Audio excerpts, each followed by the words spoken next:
All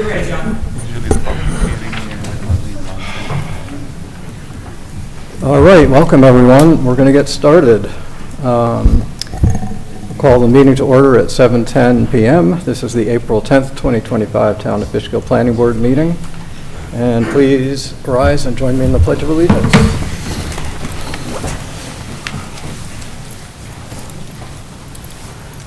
I pledge allegiance to the flag of the United States of America and to the republic for which it stands, one nation, under God, indivisible, with liberty and justice for all.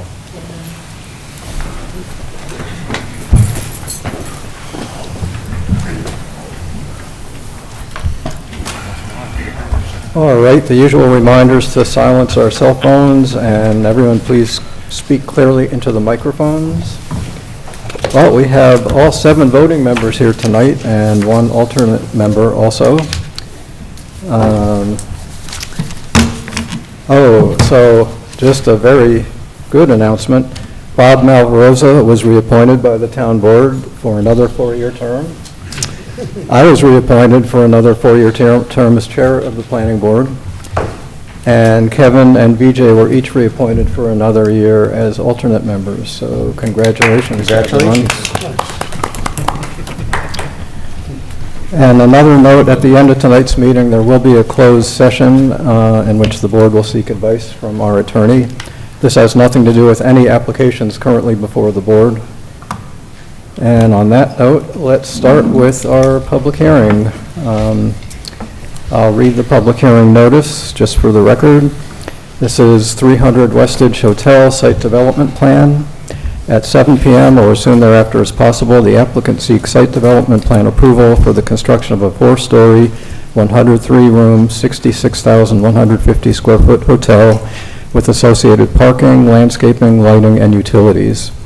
The project is currently a developed site with an existing 117,600 square foot office building and 352 parking spaces.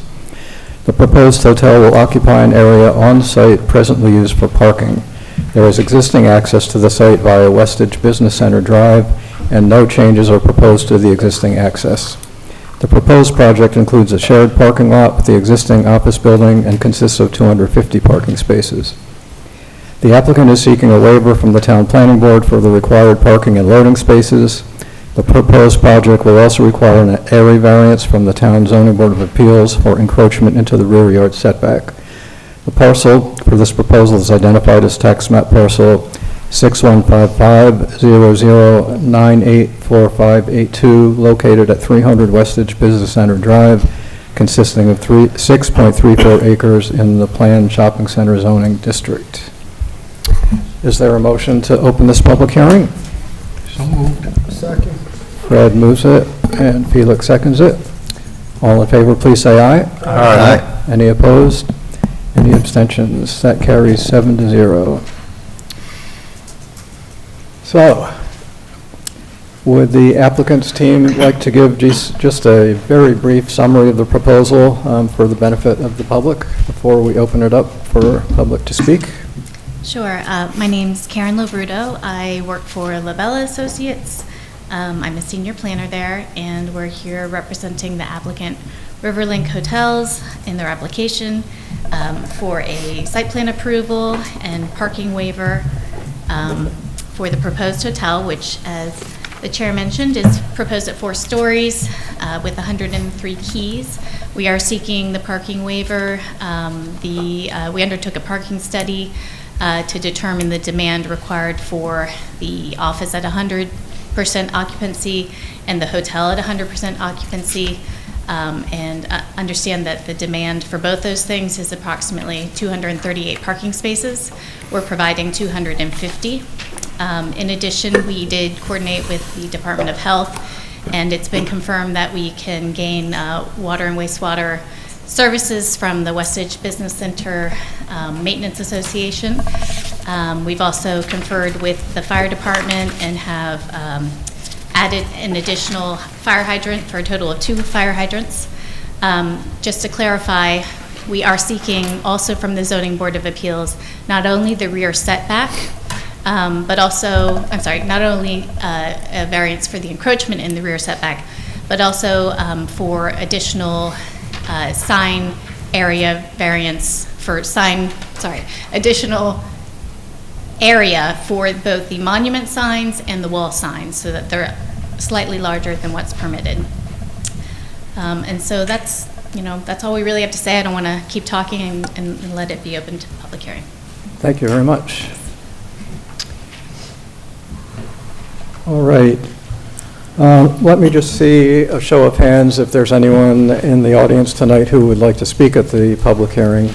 If there are, I'll read the rules of conduct for public hearings, but I don't see any hands going up. So if there are none, I will not read the rules of conduct because there will be no conduct to worry about. And so I'm going to just leave the hearing open for a couple of seconds in case anyone comes in. But I also wanted to mention that there is no project review for this proposal on tonight's agenda, as the applicant didn't submit any new materials.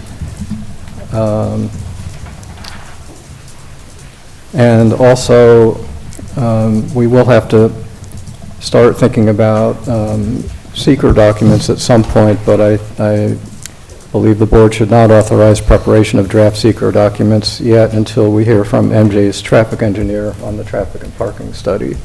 So hopefully that'll be coming for the May 8th meeting. Okay. All right. So I'll check once again. I saw someone else come into the room. I don't know at this point if there's anyone who joined us who wasn't here when I asked if there was anyone who wants to speak at this public hearing on the 300 Westage Hotel proposal. Still seeing no hands. I will ask the board if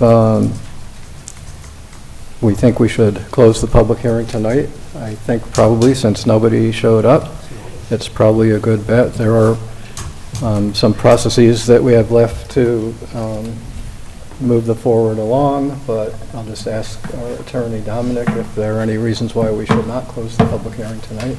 No, everything is in order, and the board would be in a position to close the public hearing. Okay, very good, thanks. Would somebody like to make a motion to close the public hearing on the proposed? That's Fred moves it. And I'll second it to close it. And Felix seconds it. Any further discussion? No. All in favor, please say aye. Aye. Any opposed? Any abstentions? The public hearing is closed by a vote of 7-0. Okay, good. So I think that probably is it for tonight on that application. Thanks for coming. Thank you. Great. The next item on the agenda is 228 Osborne Hill Road and 9 Burghoff Drive, lot line realignment.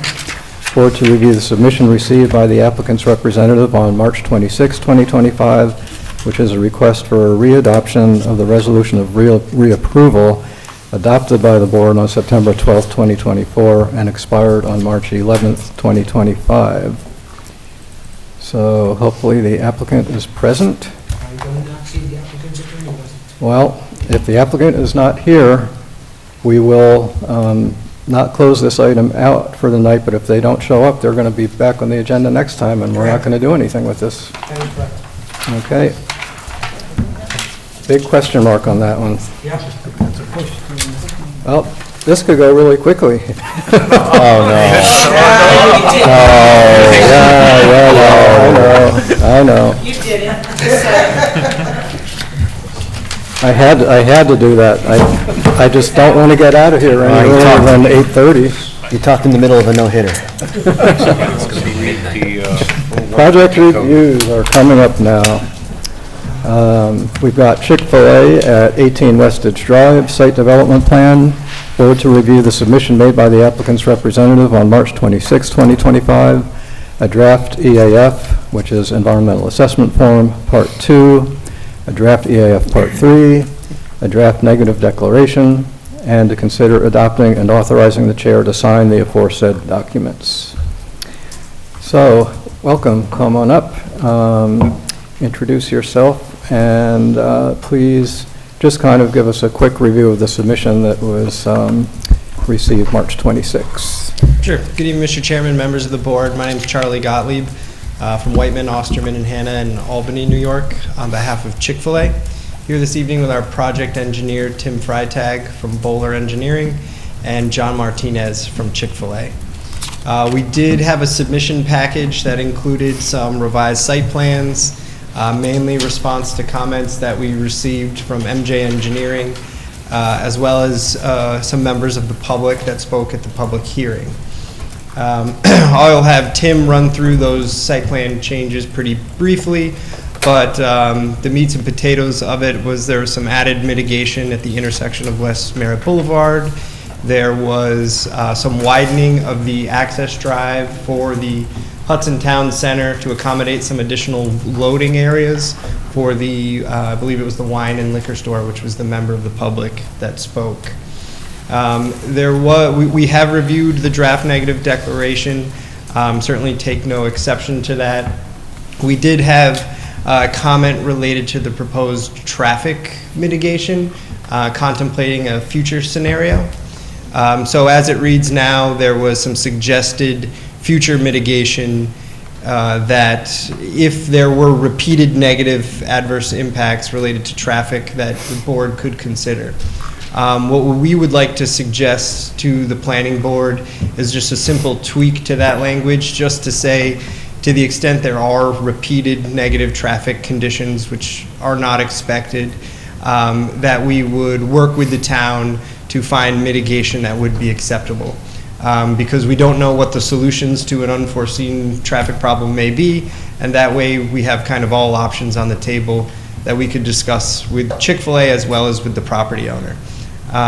With that said, I'll hand it over to Tim to just briefly run through the site plans and identify the changes that were made. Thanks. Thanks, Charlie. Although I don't think you left anything for me. You kind of covered it all, so I'll be... well, don't feel you need to fill in, you know, we're perfectly happy to just go with what we have. Yeah, I'll just pull up on the screen the updated site plan rendering. This is just a colored version of the site plan. To just follow up on what Charlie indicated was, if you look at the driveway to the north of the property off to West Merritt Boulevard, we added a pork chop there to force exiting vehicles to the right. And that's right here. So that in turn is going to help restrict the no left south that exists today. Separately, we widened this loading striped area to address the neighboring comments. We've tweaked the pedestrian crosswalks to have it better flow for pedestrians here rather than a mid-span crossing that we've previously shown that clearly didn't work. So really from a site plan perspective, those were the updates. In our response package from March 26, we responded to a lot of utility, stormwater, technical comments, to the MJ Engineering comments as well. There was an updated memo from GTS Consulting, our traffic engineer, to address the comments on the traffic impact study. But those were really the highlights of the site plan. Any questions in regards to the updates before I turn it back over to Charlie? Not at this point, and I think we'll also pretty soon ask for our engineer Dennis Lynch to go over his memo. Great, thank you. Just one update I wanted to give the board about the Zoning Board of Appeals. So we did have our public hearing with the Zoning Board of Appeals, and we recently submitted to the Zoning Board of Appeals revised signage plans. So we will be removing a wall sign on the which way is west side of the building, and we'll also be removing the monument sign that was previously proposed.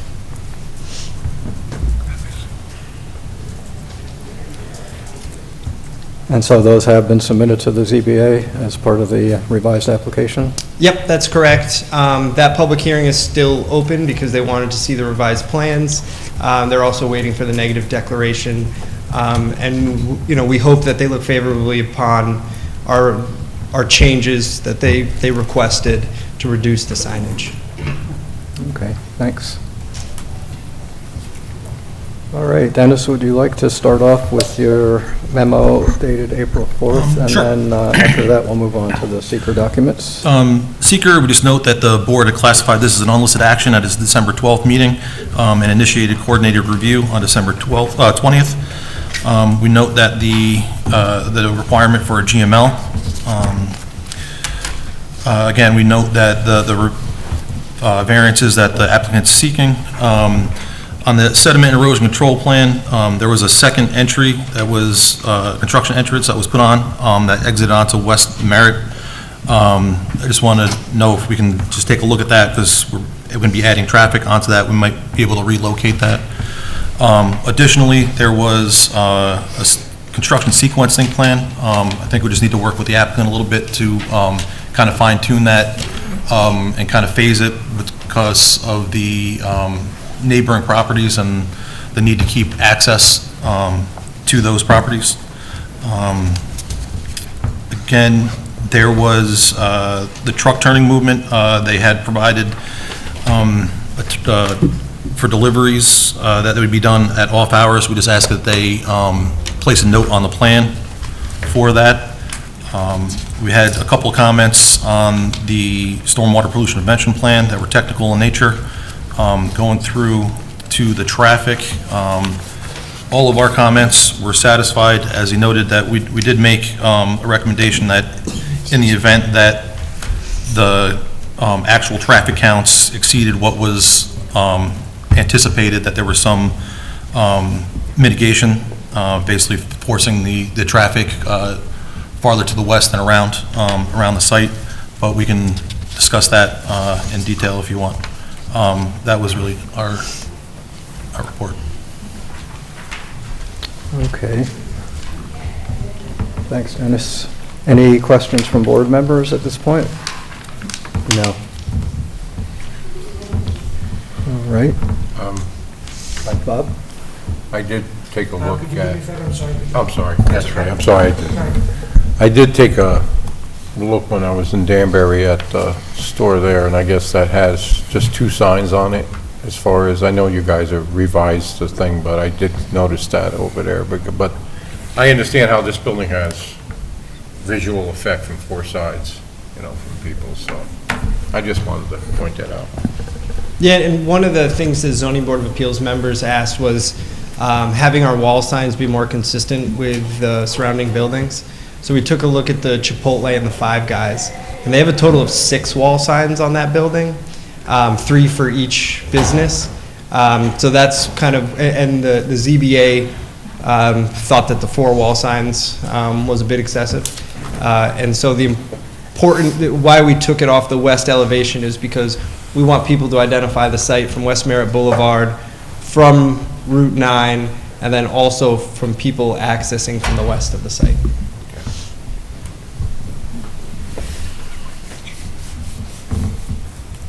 I also noticed that when we get to the seeker documents, the draft neg deck that you prepared also make reference to that, the traffic measures that were referred to in your memo. So we can talk about that more when we get to the draft neg deck, I think. And also, I think in the neg deck, you're calling it a mitigation measure, which I don't think we want to call it that. But I kind of agree. I think we should probably figure out a way to word it, so because it's kind of hard to adopt a neg deck and then have something hanging out there that we don't know what's going to happen in the future.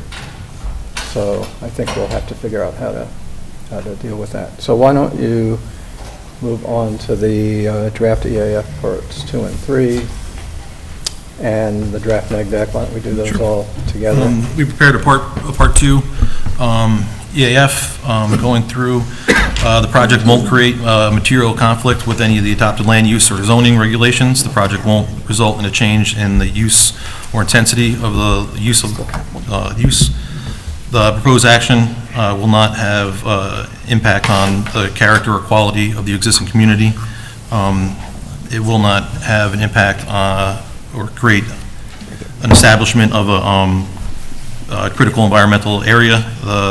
Won't have any adverse impacts in the existing level of traffic or existing infrastructure for mass transit or biking or walkways. It will not cause an increase in energy demand, no increase in the water or septic, or I'm sorry, wastewater loads on the property. It will not impair any of the quality or the character of important historical or archaeological resources. The proposed action won't have any adverse change to any natural resources such as wetlands, water bodies, groundwater. It will not result in an increase in potential erosion or flooding, and the proposed action will not create a hazard to environmental resource or human health.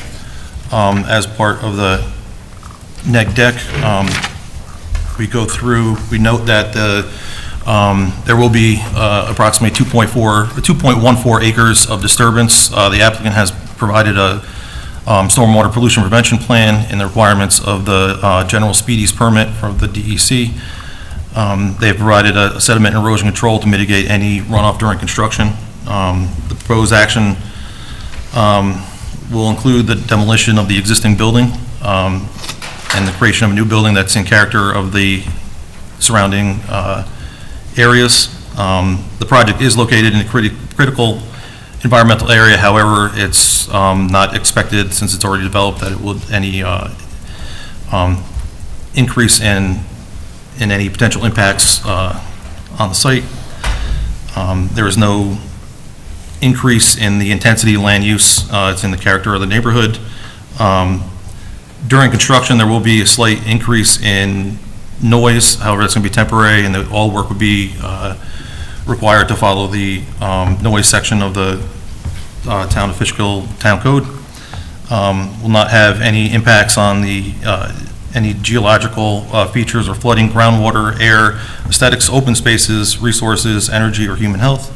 And then comment number 7, this is where we go in, we note that the applicant had provided a traffic report that it wouldn't have any impacts. However, we did make the recommendation for the mitigation if there was reoccurring impacts on the signalized entrance onto Route 9. Don't know if you want to go through and we can work on the language. Yeah. Well, let me ask Dominic if you have any thoughts on this.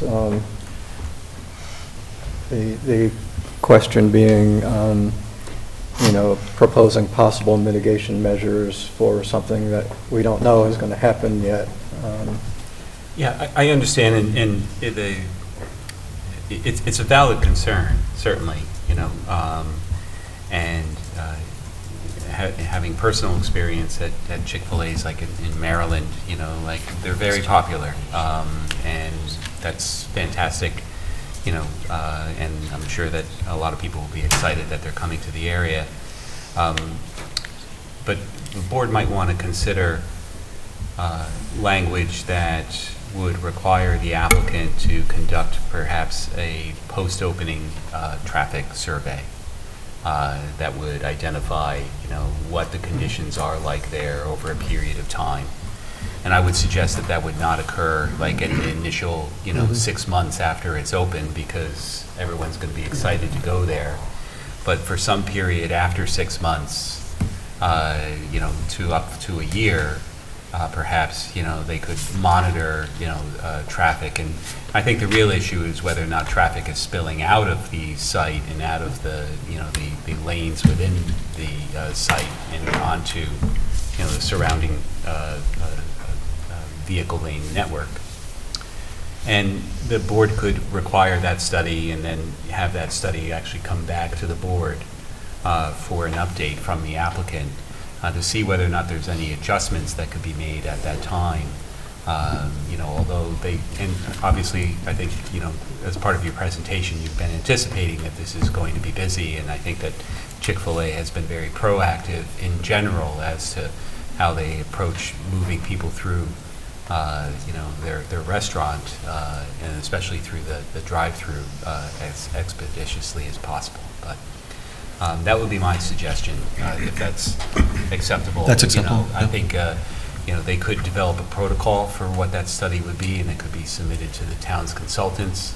And then, the board could approve that protocol as part of either a condition of approval when you get to that point, so it could be tied in together with the site plan approval resolution as well. So I don't think you need to do it in connection with the negative declaration, but it could have several steps to it, so everyone has an understanding as to what would transpire and when. So for instance, if you're starting to count traffic, 6 months after opening, and that goes on for for instance, 6 months, and I'm just suggesting these, but these are based on what other towns, have done in similar circumstances.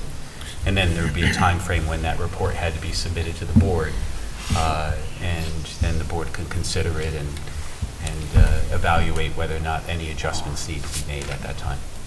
And that provides clarity to the applicant as well, as to, rather than having an open-ended thing that, Chick-fil-A introduces a new breakfast sandwich and all of a sudden everybody, is there for. Thousands flock there. Correct.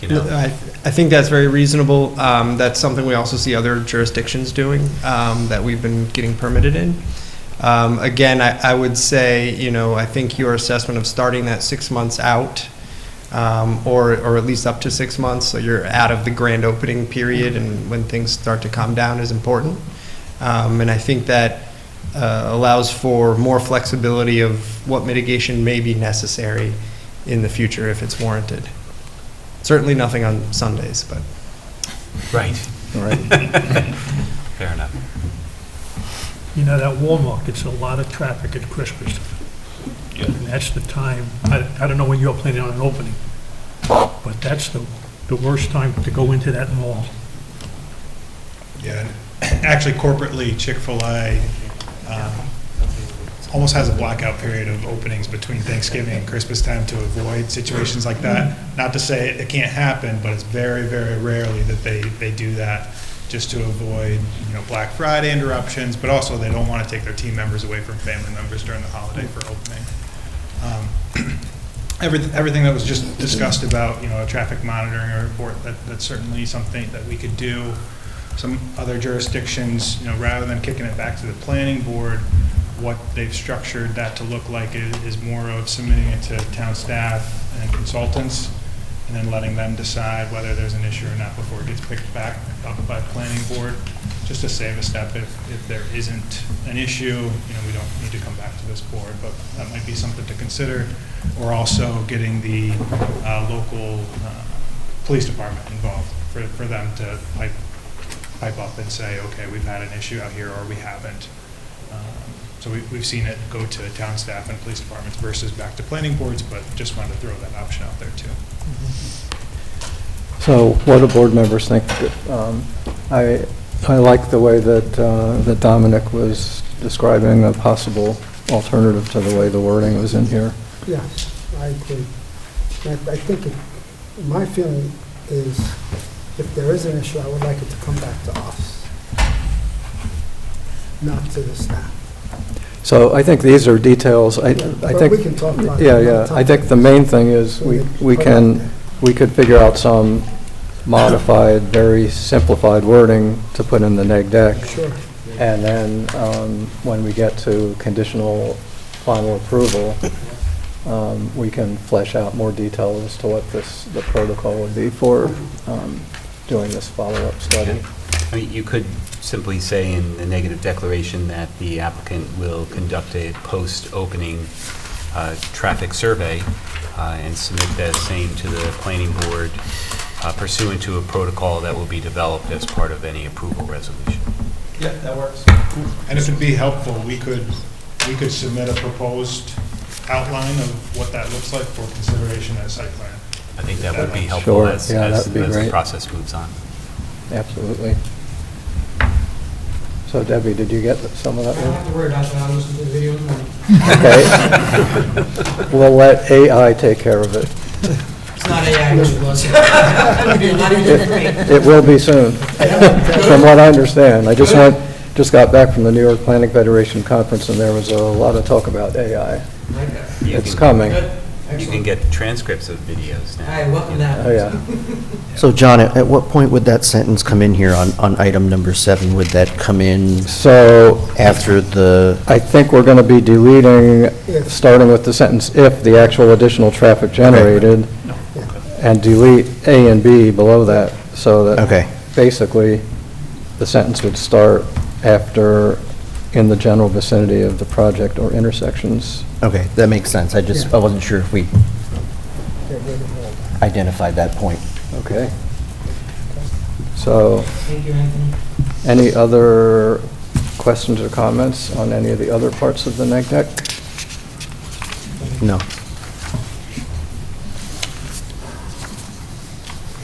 All right, I'm so, sorry, Mr. Chair. You know, Go ahead. I know when we, the EAF, I know all the impacts are no, but I know in the past we would start out like small impacts, right? And I'm wondering if it's a small impact for the, it would be number 5? the existing level of traffic.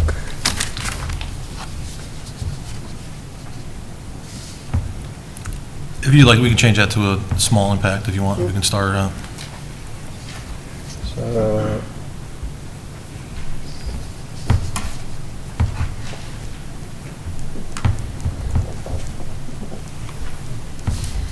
So, usually what we do is we put an asterisk Right. and just, and then label that as small impact.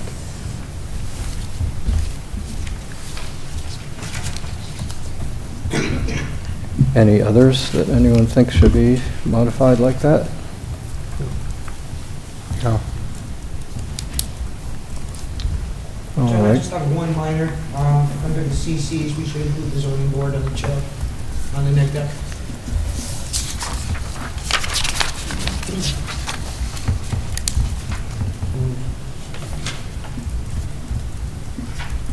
And then, of course, eliminate blank number page 4.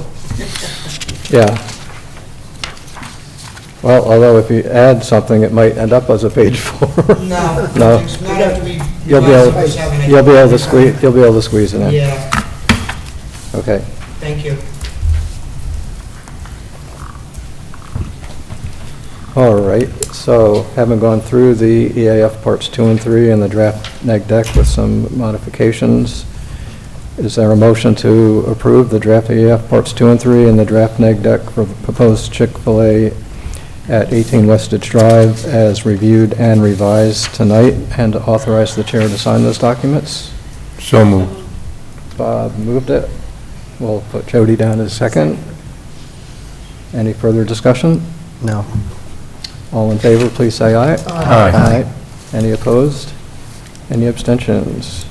All right, those seeker documents are approved as modified. Okay, so I was just going to mention that now that the neg deck has been approved, that allows the ZBA to proceed with their consideration of the variances, so that'll be happening next week. That meeting is April 15th, I think, Debbie? That's correct. All right. As an option, the board could certainly authorize the planning board attorney to prepare a draft resolution of preliminary and conditional final site development plan approval, since we were talking about a particular condition that we've already gotten some feeling about. But Dominic, what do you think about that?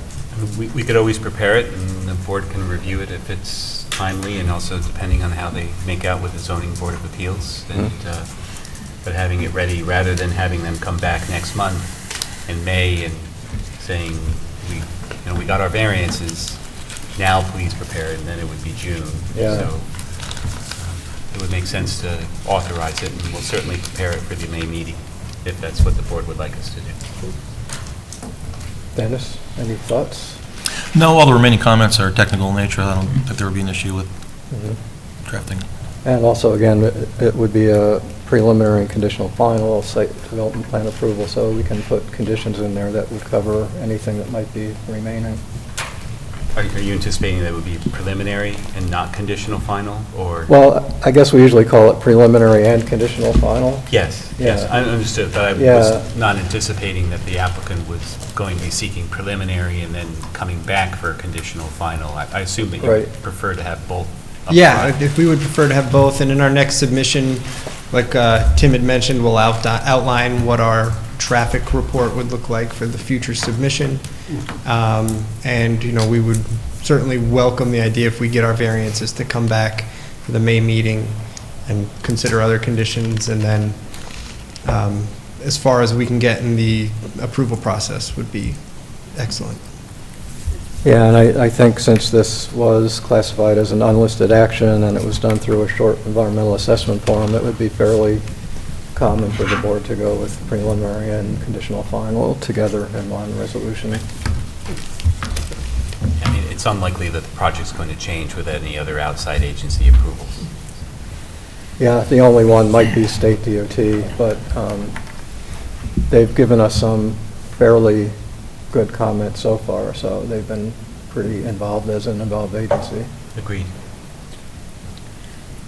So would somebody like to make a motion to that effect that would basically authorize our attorney to prepare a draft resolution of preliminary and conditional final site development plan approval for the board's consideration at the May 8th meeting? So moved. Don't everybody speak up. Robbie moved it. All right, second. Fred seconds it. Any further discussion? No. All in favor, please say aye. Aye. Any opposed? Any abstentions? So that carries 7-0. One last question, so that we can knock it out of the park with our next submission. Would the board allow our engineer to coordinate with MJ Engineering on any questions they have on the comment letter that was issued? Well, sure, haven't we already authorized that kind of communication? That carries over from previous authorizations. Okay, great, thank you so much. Thank you. Yeah, that's fine. Good luck with the rest of your no-hitter. Thank you. Yeah, usually as we get to the 8th inning, things tighten up a little bit. I saw somebody walk in during the last item. If that person who walked in was Joseph Bono. Yes. We'd love to have you come up. You were tardy for your starting, but we'll, with a slight penalty of sitting in the back of the room for the rest of the meeting after you go. No, I'm just kidding. Mr. Chairman, that's fine. I'll be doing penance in a couple of venues due to tardiness today and this week, so it's just been that kind of month, so I apologize. All right, well, thanks for coming. You got it. So let me read the agenda item. Sure. This is 228 Osborne Hill Road and 9 Burghoff Drive, lot line realignment. Board to review the submission received by the applicant's representative on March 26, 2025, which is a request for readoption of the resolution of reapproval adopted by the board on September 12, 2024, and expired on March 11, 2025. So please explain this request. Yes, thank you. So this has been something of a cursed file for me, frankly, and I do apologize for my attendance here with this current request, but what had happened was the previous resolution was adopted. The documents were submitted to the planning board. I believe it was February 4th. I got an email from council and the board saying that everything was in order. I believe it then took a couple of weeks after that for the engineer to get approval submitted. At that point, the approval had expired. It was March 11th when that came in, so the chairman couldn't sign the Mylar. That's where we're at. So hence my request for a resolution of readoption. All right. Any questions or comments from board members? No. Dominic, are you okay with it? I am. Certainly, I mean, everything is as the gentleman expressed, and it was just unfortunate, you know, in connection with the timing of that. What the board has done in the past is, of course, is authorized me to prepare a resolution for the following month's meeting. Yep. But I think, given the special facts of this particular case, where, you know, there had already been a review to a large extent, you know, in preparation of getting the chairman to be able to sign the plans, and that since nothing on the plans itself is changing, nor anything in connection with the resolution is changing, other than just identifying the fact that it expired and is being reapproved, I would suggest to the board that you could, it's completely up to you, but you could authorize not only the preparation of that resolution, but you could authorize the chairman to sign it if you feel that you don't need to see it at the May meeting. And that way, you know, we could prepare it fairly expeditiously, and this could move on because it was previously approved by the board. Good idea.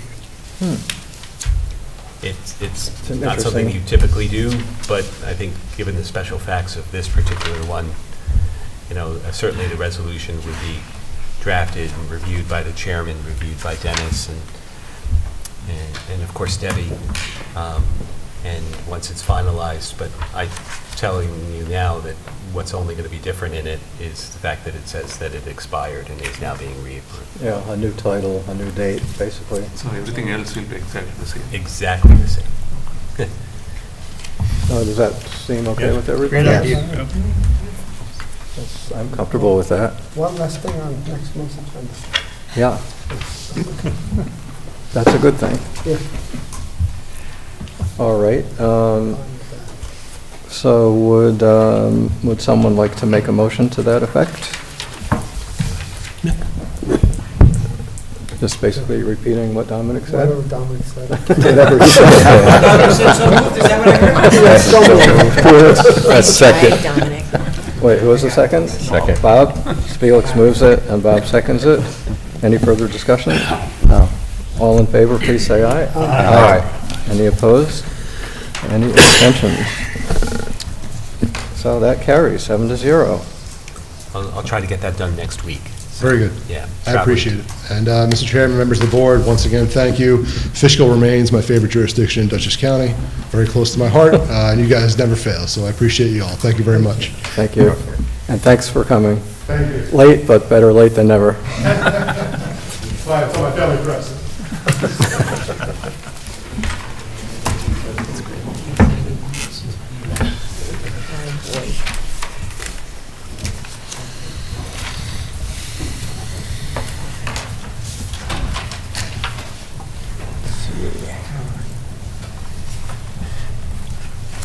All right, the next item on the agenda is Century Aggregates, 107 US Route 9, Site Development Plan.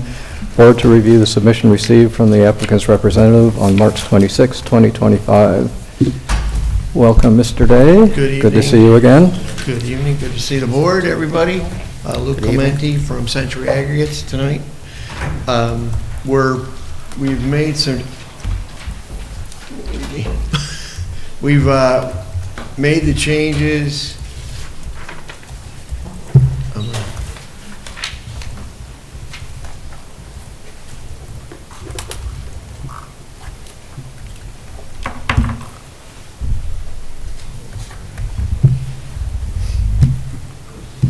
All right, I'm out. So we made the changes that,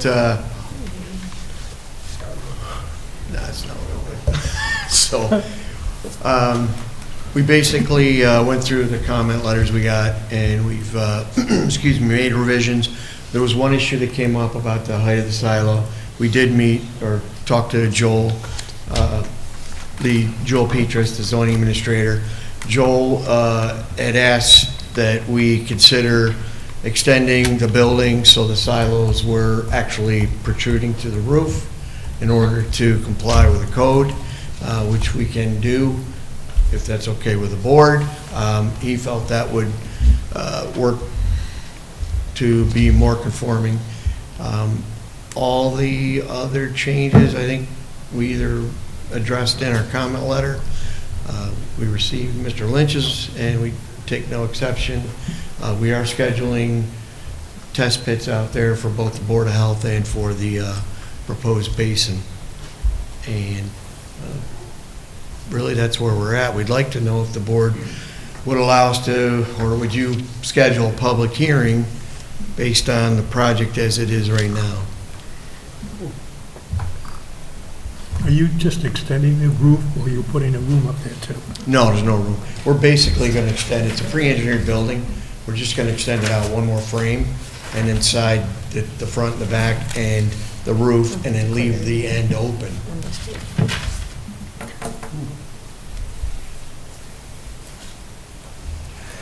So let's pause on the question of public hearing. We can get back to that after we go through our consultants' memos. And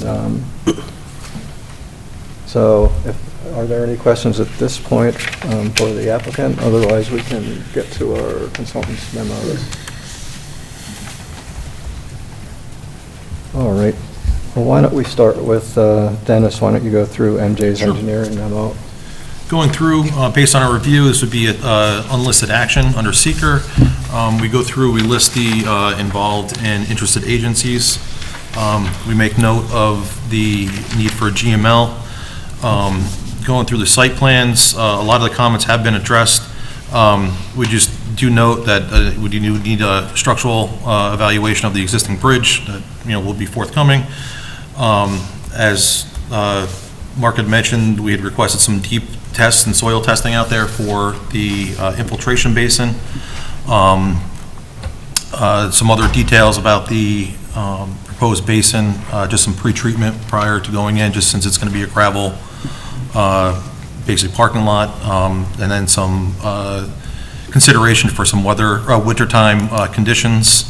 Other than that, we make note that the Board of Health approval for the water and sewer, for the well and sewer on site. There was a movement plan. We take no obsession with that. And that is all the comments that we really have. Okay, thanks, Dennis. Liz, welcome. Hello, everybody. How are you doing? Doing great. Good. Yeah. If you are ready, would you like to go through CPL's? Sure. I'm just going to touch on a few. Okay. There are a couple of my comments in here that have to do with the character of the corridor. And I mean, first of all, I want to say a lot of progress was made. The last submittal was a lot more detailed and complete. It was very helpful. I know that it's difficult along the Route 9 corridor because, traffic can get going there. I drive down to Fishkill, and I know what that's all about.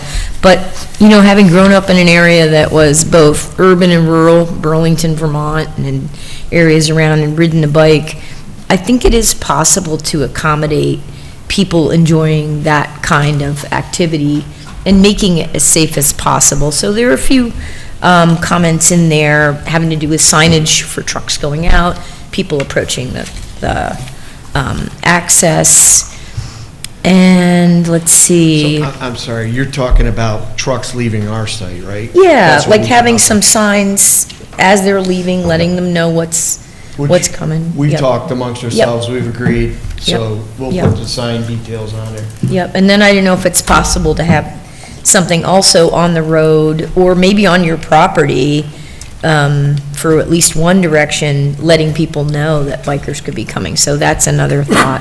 Either that, or I think you would have to have some kind of signage through DOT. And I know, let's see, I was glad to hear about the silos, but kind of surprised. So there isn't any flexibility. It would have to be, the silos would have to be part of the building, I guess?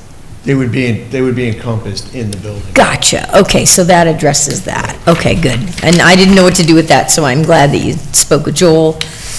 Let's see.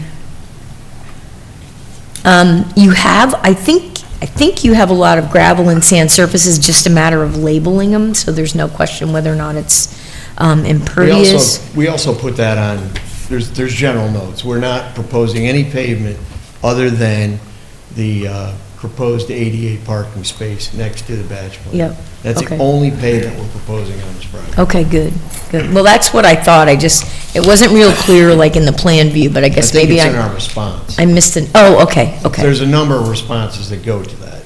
Right, okay, good. And then in the habitat assessment by Deluxe, you have the snake fence, but they had some other protective measures, and I thought it could be accomplished by notation. I think those notes are on that plan. Really? We put a whole paragraph next to that fence detail. I was looking, okay, well, I'll look again, but I was looking for... We took all the comments from that letter and put them on that detail. Oh, okay, from this, the one I just did? Yes. Oh, I'm sorry, I thought you meant I missed something in the plan No, review, no. so, It was in okay. that plan, it was in the plan we submitted on the 26th. We took all the comments from their timber rattlesnake section, put them on that detail. Okay, okay, good, good, I'll take a look at that. Then I reiterate some of the concerns from the original pre-app meeting. Again, this is on page 6, comment 19 kind of goes over some of those things, and one of the questions had to do with the reduction in speed to 45 miles per hour. I know there was a NISDOT letter, it was kind of unclear, didn't really mention anything, so I don't know if anything more can be done about that. I don't know if that's something. I think the answer is no. That letter was No. pretty clear, Okay, actually. so that's the end of that, okay. The DOT was very clear in stating that they're not going to change the speed limit on Route 9. Right. Thanks, DOT. Okay, Or reduce the speed. yep. Now let's just see. I don't know if anything, I know that you reached out to the neighbors to try to meet with them, and I guess that didn't work out. Had more conversations and... Oh, you, You want to talk into the mic? Yeah, I've had more conversations. Oh, good. I'm actively speaking with at least 4 neighbors on Carroll Lane. I think there's maybe a total of about 10 homes up there. right, I am aware of someone else that has submitted some comments, and I reached out to one of the neighbors that I do speak with to try to get an introduction there to talk to them about their concerns. okay, great. So, and I had offered, and it just was very difficult to put together, which was, how would we meet? And after a lot of discussion, that gets back to, the hearing itself, that give us an opportunity to hear people come in, speak for themselves, and Right. give us an opportunity to respond to them. Right, right, okay, great, that's progress.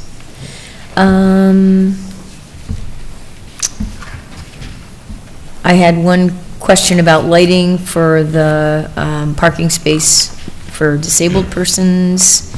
And then I know that you're retaining vegetation, and so I was suggesting that maybe there could be some more detail about that or notation that Yeah, I says didn't it. understand that comment. You had said that we were using that for, I'm not sure, protective. This is comment 27, and I guess I must have read it somewhere in your narrative or in your, something related to your EAF, that the retention of the larger site's existing vegetation and earth and berm are apparently intended to serve as features for visual sound buffering. You know how you have, there's like a sight line that you show? But that, we didn't indicate that as something, it's an existing berm. It was constructed in order to close down that existing entrance. Right, the berm, but then in the sight line it shows there's existing vegetation there. Right, I don't call that out as being, it's just there. We're just showing it as there's a buffer, there's site buffer between the road, but I don't specify that it's, there's no intent to take it down. Right. But I've nowhere stipulated that was. So it sounds like the preference isn't to put a note on it to retain it in case there's some desire to change that. And if that's all right with the planning board, then I mean, we have let no the comment intent, go. I mean, we're showing Right. the only area where we're removing trees. We have no intent of taking any of that down. Right, yeah, I was just suggesting notation there, to say What that. would the notation be, though? I have a comment that says notation should describe the composition of the existing area and general type of existing vegetation, noting their trees and whether they're deciduous or evergreen, and then looking for detail on the berm, and notation about if vegetation was lost, it might be replaced, or how the vegetated buffer and berm would be maintained for the life of the site. Because that's typically what happens with a buffer, but I think it's between the buffer and the plant.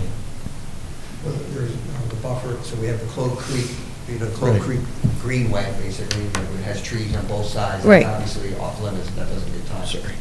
Right, because there's a setback from the stream and so forth, so that basically is untouchable. Right. So there would be no reason, nor would we be allowed to tamper with that, Okay. that greenway because of the setback requirements on the stream. But were you referring mainly to the earth and berm in terms of notation? I guess I was, only because there was a picture of a sight line, like you were trying to demonstrate. We're just trying to Right. identify what's there now to show you what you would see if you were a car Right. looking into the site towards the batch plant. Right. That's all that is. It's a profile showing elevation of the proposed plant and what your sight line is between the road and that plant. I don't indicate that area to be preserved. There's no intent to take it down. We're not. Okay, if the you will- board's satisfied with that, that's, I was just trying to, Comments? you know. If Yeah, there's I a mean- fire and those trees burn down, I think she's saying maybe we want to put them back up or replant. I don't know, I'm just going off of what, So are we talking, like, I guess, I guess along the stream, I think we can commit that we're going to keep that Yeah. protected. I think any type of visual barrier between Route 9 and our property, that we will keep it bermed and keep it landscaped and treed, I think that's, Yeah, I think that's was the Right. suggestion, was just to put a note on the I think plan. we're both in the same position. We would want, just like, I guess the public doesn't want to see it, and we also would like to keep our property, visually, so that it can't be seen into, right? And I think that's the condition today, as you drive down Route 9. One of the challenges we It run looks that into, way, a lot of yes. people don't even know we're down there, so that's, Yeah.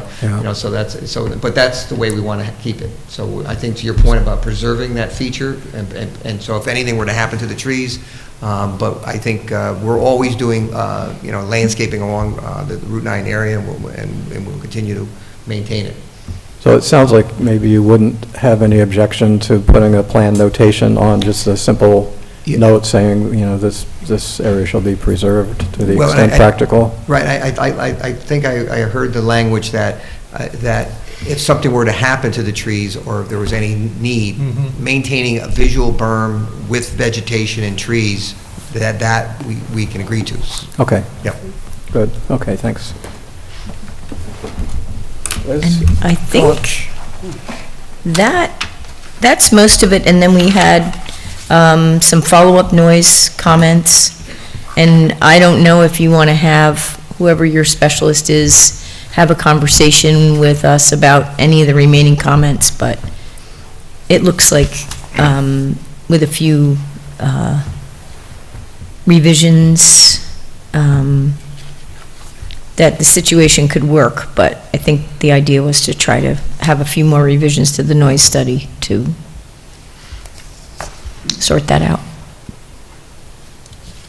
Well, I think, had the board already authorized communication? Yes. Okay. Yep. Absolutely. Yep. So- What's missing is ambient sound measurements and a couple of other things. So perhaps you could get together and work those things out? Yeah, obviously, we'd have the noise consultant contact you directly, if you don't mind. Yep, okay. Yeah, that would be fine.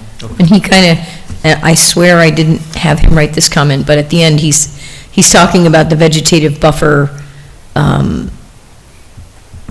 two. So he was looking for a little more definition on that one, but we'll have a, maybe a meeting with the two noise specialists and figure it out.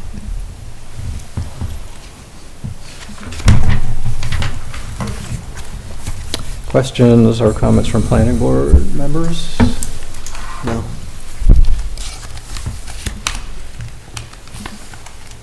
One thing I'll just mention is I'm glad to see the later starting time that was referred to in the response letter, making it go from starting at 5 o'clock instead to go to 6 o'clock. Sounds like a good idea.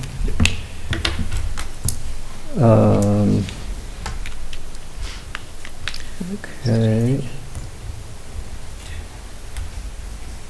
Dominic, do you have any questions or comments? No, sir. Thank you, though. So I was just going to mention the status of the lead agency notice of intent was circulated on April 3rd. So the 30-day response period ends May 3rd. Well, I think we've already gotten one or two response letters, too. DOT and Department of Health, yeah. And so, and as Liz was mentioning, it doesn't look like the board should take further seeker actions until that 30-day time period is up. But then, Mark, you did mention the question of whether we might schedule a public hearing for the The only May reason meeting. is the comment that we talked about earlier, is trying to get the public involved, to get their input early on. We just think it's prudent for this application. And I think, Luke has been trying to coordinate, but, with everybody's schedule and trying to figure out where you meet, how do you meet, but this would be the meeting place. So we'd like to hear their input if the board feels it's appropriate. Well, what we can always do is schedule the public hearing for May 8th, and then, if needed, we can keep the public hearing open. Yeah, right. Even allow further comment at the June meeting. That's fine. What does the board think about getting going with that? Yeah. All right, would somebody like to make a motion scheduling the public hearing for Century Aggregates, 107 US Route 9, for the May 8th meeting at 7 p.m. or as soon thereafter as possible? So moved. Second. Anthony moves it. Felix seconds it. Any further discussion? All in favor, please say aye. Aye. Any opposed? Any abstentions? That carries 7-0. And so, public hearing sign or signs. Well, definitely one can go at the main entrance on Route 9 across from Carroll Lane. Okay. Do you want one up by the old entrance? Yeah. That might be a good idea, yeah, good idea. Okay. Can you say that one more time for me, please? So one at the currently planned new entrance across from Carroll Lane, and one at the former entrance up farther north on Route 9.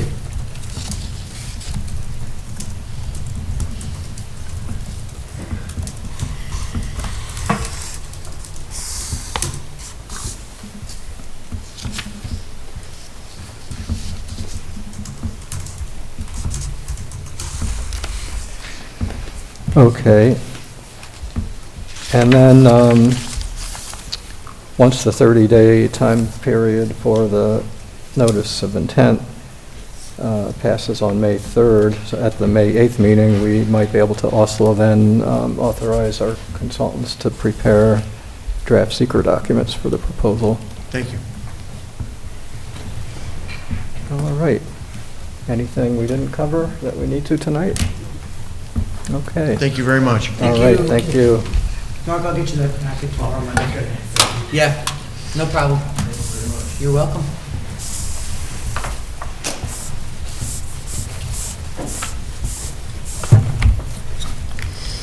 All right, the next item is Fishkill Commerce Center Site Development Plan, Floodplain Development Permit, and Freshwater Wetlands Watercourse Water Body Permit. Board to review the submission received from the applicant's representative on March 26, 2025. Good evening. Welcome, Jennifer Gray. How are you? Thank you. Chairman Jonathan Cantor. I'm well. Thank you. I think I can call you Jennifer because we know each other. Absolutely. So we're here tonight. We had a more abbreviated submission this time around, and we believe that many or most of the comments that are remaining in the consultant memos pertain to the hydrogeologist report. So I know that that is underway. Debbie has been in touch with us over the past several days. The hydrogeologist went out for a site visit. There was a request for some information from our environmental assessment report, which we pulled and provided. So we're hopeful to receive that report, hopefully before the next meeting, but I'll ask if there's any additional information that the board has about the timing of that report, because I think that's going to be sort of the linchpin for moving forward with a lot of the comments that are outstanding in the memos. Beyond that, there are some comments in the memos that we'd like to take a little bit of time tonight to go through. We've got some questions about responding to those comments. So I'm going to turn it over to Glenn Harvey from McFarland Johnson, the applicant's engineering consultants, to walk through some of those comments and ask for a little bit of clarification. I should also mention I'm also joined tonight by Owen Harder from McFarland Johnson and then Jack Kelly from Skinnell Properties. One thing I want to, actually two things I want to mention before I turn it over to Glenn, and that is that Skinnell has reached out to the supervisor's office to try to schedule a meeting to talk about the trail easement that we had offered in the last set of plans. We're awaiting a response, but we've initiated that, that communication. And with respect to the sidewalk easement, Skinnell did also reach out to New York State to see if we can acquire an easement over the park property adjacent to the driveway, and we received a negative response because it is for a private purpose for the sidewalk easement. So they said they don't have the legal authority in order to grant us that easement. So those are my two updates. I'm going to turn it over to Glenn. Well, let me just suggest this. Rather than jump in where a lot of your comments are going to be about our consultant's memo, yeah. Why don't we have our consultants just briefly go through our memos, and then we'll turn it back over to you to do that. That sounds great. All right. Okay. So, Dennis, first, why don't you go through the engineering memo? We went through, as mentioned, it was abbreviated submission, so there was no plans to review, so we just made note of that. We did have an offline conversation with the applicant's engineer last week to go through some of the technical comments. I think a lot of those have been addressed or are in the process of being addressed, so we just look forward to the next submission to do a formal review. All right. That was quick, thanks. You're welcome. Appreciate it. Liz, why don't you go through CPL's memo, but again, I just made a note to myself that we really don't want to get into a long discussion on your memo specifically, since there are no plans to match them up with, but we'll then allow the applicant to respond to some of the things probably that were in your memo. Yep, and actually, I highlighted in italics, there were very few comments that I updated. So I'm not going to touch on those, but let me just touch on a few things. So on page 2, comment 6 at the end, I added a paragraph to, acknowledge the consideration that's changed from both light industrial and warehouse to now it is just simply warehouse. And there was an appropriate passage in the applicant's response that had to do with any future deviation from the only warehouse use, I'm throwing in the word only there, following a secret determination would necessitate amended seeker review and site plan approval. So that was helpful remark. And then I'm going on to page 3, comment number 8. There were a number of comments that all have to do with the hydrogeological consultant. So that's comments 8, 9. And then there's a bunch more that I didn't, there was nothing to really do about those since there were no plans. Hydrogeologic related comments 12, 13, 18, and 19. And then top of page 7, comment 15.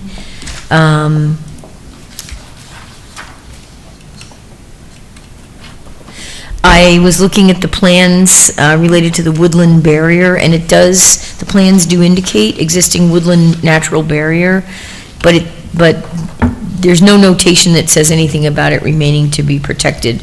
And there are other resources where it does say that, so that's a suggestion to clarify that. And then I'll just skip, those are all hydrogeological consultant comments. And then other things are somewhat plan related because I happen to notice some of the setbacks. It looks like there is an attempt to really get them right, but there needs to be some more labeling to differentiate, and to show certain dimensions would be helpful too. So that was another comment. And then there's a requested parking reduction, which should be considered at a later date, which, I mean, honestly, I thought 388 spaces looked pretty extreme for that site and the proposed use, so that's something the planning board can consider. The request is to go to 217 to 260 parking spaces, which, based on conferring with our traffic engineer, seems like it would be acceptable. Other than that, there was a response about the Greenway guide, so I provided on page 12, comment number 27B, I added some specific Greenway guides that might pertain for the next round of plan revisions. And then I spoke to our traffic engineer, and he and I hashed out some revised traffic comments, which basically are acknowledging, the removal of the analysis of the light industrial use. So I think that kind of resolves that issue. And that's it. Any questions from board members before we turn it back over to the applicant team? No. Okay. Great. The floor is yours again. Thank you, Glenn Harvey with McFarland Johnson. I just want to come back to some of those that you actually mentioned so that we are on the same page on the new ones there. Number 16 talks about the creation, the increase of 15.45 acres of forested area. That was addressed in our February 26th letter, comment 15 of, it's hard to read on the screen here, but we do have a note on Plan SP-EC, Environmental Condition Site Plan, that describes that, what is being added there, the legend, that pattern that defines that area is noted on the legend plan. So that shows, it's basically just portions of the golf course that will return to naturally forested area. So that's where that's coming from. Let's see the next one.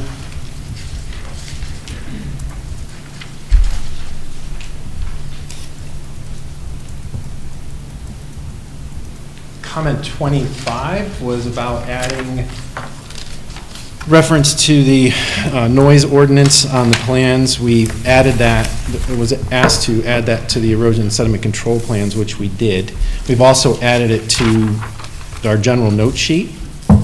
So all of the construction sequences there, it's with all the other notes. I just wanted to, that would be our preference, just to have it on that sheet. So I wondered if you noticed that note, and if it's. Which one? You're on 25? 25. At the bottom. Yeah, so initially you asked for us to add it to the erosion sediment control plans, which we did, and then you asked us to add it to the demolition sheets, the grading and utility sheets, and the utility plan. And we'd prefer to keep it all with the notes and the construction sequence, so all of that information is in one spot. So that's. So your preference is to have it on which sheet? I'm sorry. It's on sheet GN01. Sheet. That was there for the February 26th submittal, and I believe that's clouded on the plans, so you can see that note there. And these are erosion sedimentation control? No, you wanted the note referencing the noise ordinance added to the erosion and sediment control plan, which we did, and then an additional comment was to add it to the grading, utility and drainage plans. And the demolition? Right. So instead of having that same note repeated on multiple plans, we'd prefer to have it in just one spot. It's in the construction sequence. It's with all the other notes that are applicable to the project. So it's in one spot with all where someone would expect to find any of those applicable, any of the applicable information there. So Yeah, I guess I was just thinking demolition is, I don't know. So I guess it doesn't matter. That sounds fine. Yeah. All on, okay.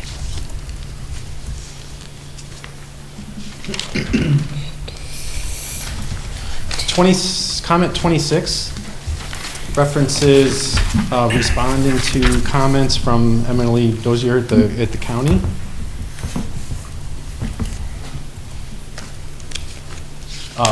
We responded to those comments on October 30th in that response letter. Those comments basically pertain to, they discussed the reduction in parking. We responded to that. It talks about the sidewalks and all that, so just maybe go back and look at that response.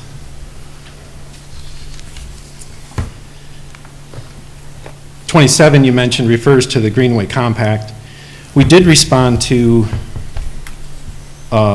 items 150-150 and 150-151. That was part of the February 26th submittal. So assuming for the others you're looking for just some type of narrative on that, I'm interested, were the responses to 150 and 151, was that adequate? We didn't get any feedback on if those comments satisfied the requirements. So okay, I can check that. Take another look at that. Comment 29 asked to provide labels and/or legends consistently on all sheets. Again, kind of going back to that note, those we responded to that on February 26th. We have a standalone index and legend sheet, and so that's all of the legends, label, all of that is on that sheet too. So look at that. Hopefully that addresses that comment. Questions 30 through 51, those are all engineering comments that I believe have been deferred to MJ. I was wondering, can we take those off the CPL letter and put them on the MJ letter so that there's no confusion as to who's responsible for reviewing our response? I think there was a sequence thing where they had been on a prior memo from CPL. Right. And we weren't certain that MJ had had a chance to address them, so they were just simply repeated for the record, but we can coordinate on. Yeah, that's fine. I would ask you to look at the February 26th letter because we addressed all those comments. Some of them aren't even applicable anymore. There was reference to a comment in the most recent CPL letter about a gravel driveway that was a gravel drive that was at the south end of the building that's now been replaced with parking. It's been like that since the most recent submittal. So just review that. I ask you to take a look at that February 26th letter, if that's all been addressed in there. Maybe we could go through it. Yeah, that's fine. Yeah, so I'll just reiterate that please, Liz and Dennis, get together and coordinate on that and put it just on the one MJ letter. Good idea. And that was really it. Like Jennifer said, the remainder of the comments are kind of all waiting to move forward based on the outcome of the hydrogeologist's referrals, or letters rather. So that's all I have. Thank you. So I'm assuming that the next comment letter, some of those comments might be resolved. So great, thank you. Yep. So question, so being that Mr. Rubin has indicated it will take him a few weeks to complete his review, it's not clear whether we'll be ready with that for the May 8th meeting. Hopefully, it will be, but it's not definite at this point. But would you plan on holding off on submitting further, plan revisions until we actually have Mr. Rubin's report? Yeah, I think we'll have to take a look at that. I guess we were hoping that we would receive it shortly so that we could respond to it for our submittal for the May meeting. If that report from Mr. Rubin is not available in time for us to respond to it in time for the May meeting, I'll have to speak to the team and see if we're going to move forward with an additional plan submittal to try to clean up some of these items that we just spoke about. Right. And get those buttoned up so that really the Yeah. only thing remaining is the hydrogeology You did Yeah. say, John, you did tell me a few weeks, so I don't know if we're going to have it in time A for few you. weeks Yeah. from now, yeah. I sent the email, Yeah. he told me a few weeks. A few weeks, okay. Yeah, it makes sense to probably try to coordinate all those things happening together. Yeah, I agree. So it sounds like that would be your preference. Yeah, definitely. And, Yeah. we can certainly keep in touch with your team if we hear anything new or different from Mr. Rubin. But at this point, being, the submission date for the May 8th meeting is what? Just a Debbie? couple weeks away, yeah.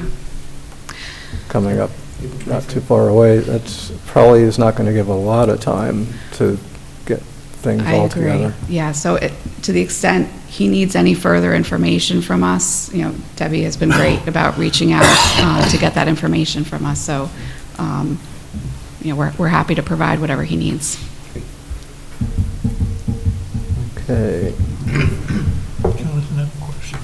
Yeah, go ahead, Fred. We understand where you're building, and this was the golf course, so there's a lot more property that you're not touching. Yeah. You're just going to let it go back to nature? That's correct. Yes, sir. I'm just concerned with the invasive trees and stuff. Is there any way we can handle that? I'm throwing it out to more experienced people, but it's a beautiful area. Somebody's going to hike it, but it's... And then there also is that question with the northern part of the property where the trail easement and/or the simple donation to the town is going to be talked about further. I think some of the remaining golf course area is actually up in that part of the property.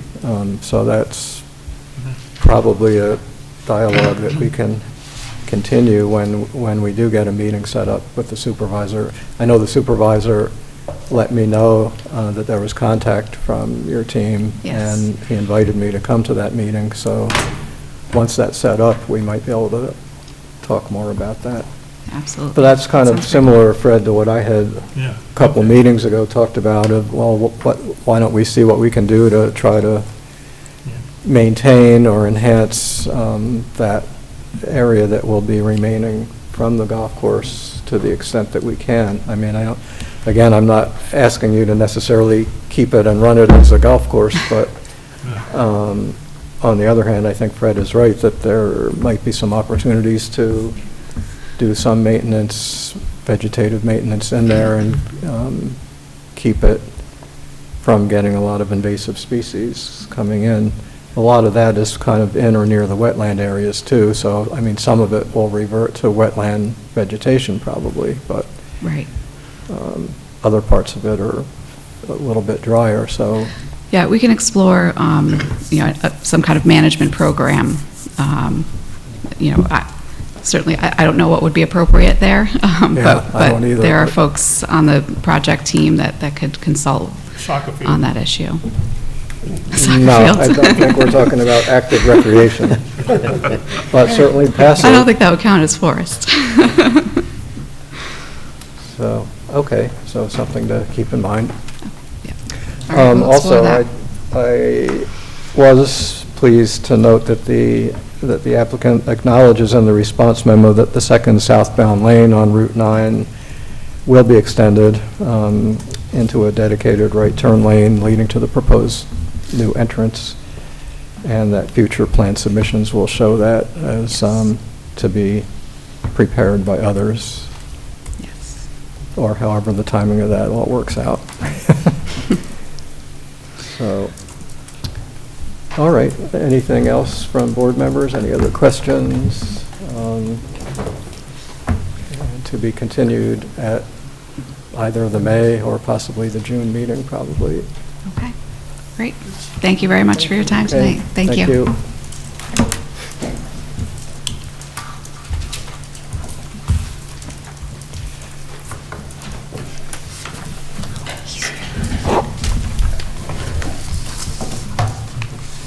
All right, Fishkill Self-Storage, 1292 Route 9D, Site Development Plan and Special Use Permit, or to review the submission received from the applicant's representative on March 26, 2025, which is the preliminary FEIS, Final Environmental Impact Statement. Good evening. I'm pinch hitting tonight. For the record, Neil Alexander, Cuddy and Fader, and I hit it out to the park. Welcome. step in it. Good to see everybody.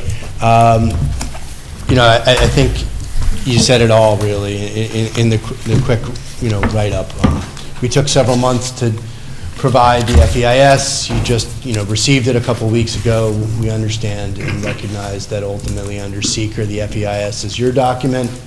You need to take some time to find it complete and move ahead, from there to a finding statement. And I think that's probably a fair assessment of where we are, I think, even though I'm new to this.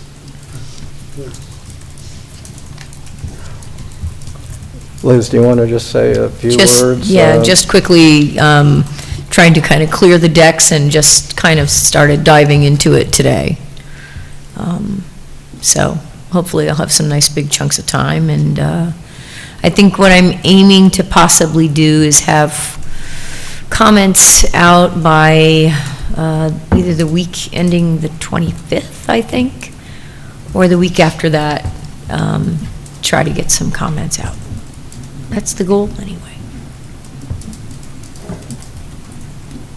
So we are kind of trying to target the May 8th meeting Yeah. to get. I'd like to have something At by least then. get the dialogue started on it. Yeah, yeah. Dominic, I thought maybe you might want to just give us a few words about where we are in the seeker process in general and where we go from the FEIS once we move along with that. Well, I mean, at the risk of,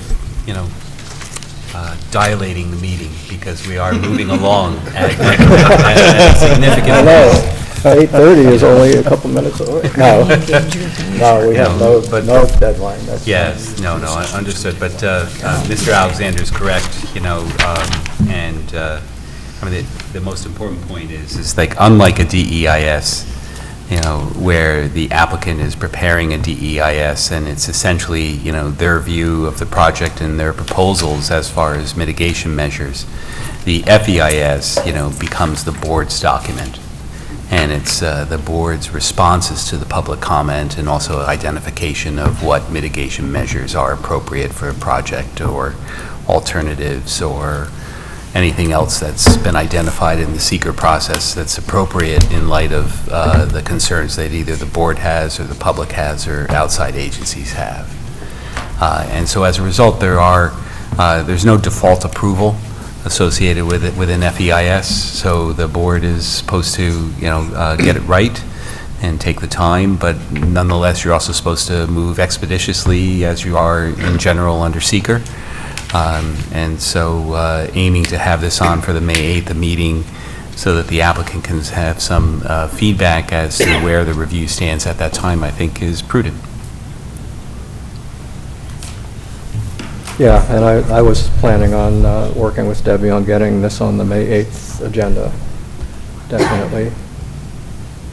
I started taking a look through the preliminary draft FEIS, and, so far, all I can say is it's a good job of putting it all together. It's basically providing, at this point, the applicant's responses to all the public comments that were made during the comment period, either at the public hearing or written comments that were submitted. So very well organized. And Very well fairly organized. easy to get through. Not to completely read and digest, but to understand where things are. So we look forward to, really beginning the discussion, the substance of the discussion at the May 8th meeting. All good, appreciate it. But do the planning board members have any questions about, the format or any other questions that you might have? No, I would agree with the sentiments from Liz. It was, it's very easy to find the comments that were, provided and the associated response. So, but yeah, looking forward to getting into it a little further. Understood. Thank you. All right. Well, thanks for hanging out until this. See you.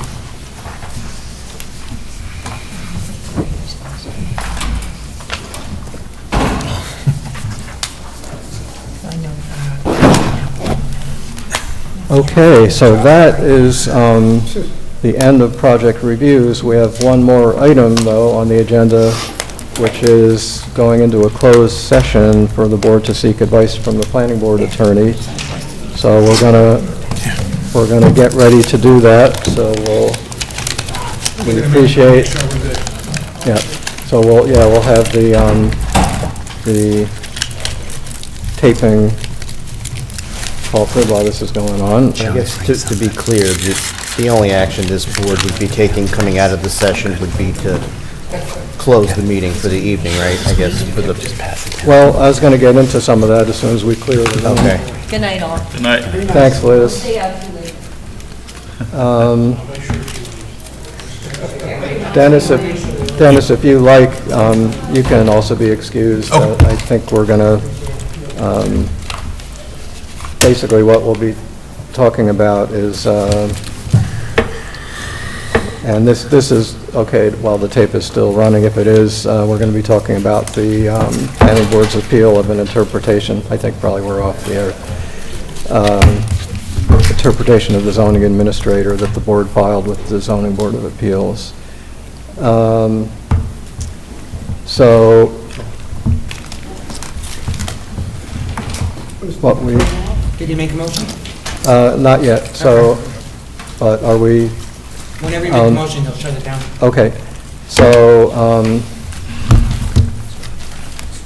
what I was going to say is, based on the discussion at the closed session, the board may or may not consider further action when the open meeting is resumed.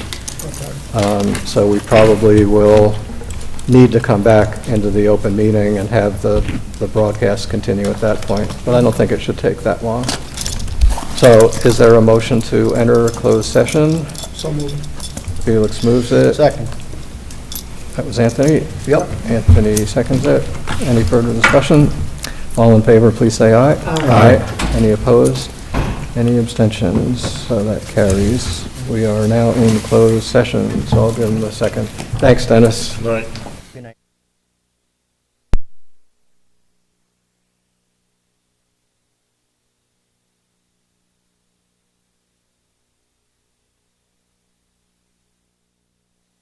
We're back in open session. Okay, welcome back, all you people who are still out there waiting for us to close the meeting. Bob, you had something you wanted to bring up? Or you don't have to, but this has nothing to do with the closed session. You're okay? Okay. Anything else that board members or staff would like to bring up? No. All right, the next meeting of the board is scheduled for Thursday, May 8th, and the submission deadline is Wednesday, April 23rd. Is there a motion to adjourn? So moved. Felix moves. Bob seconds. All in favor, please say aye. Aye. Okay, we are adjourned. Thank you, everybody. Put your phone back on.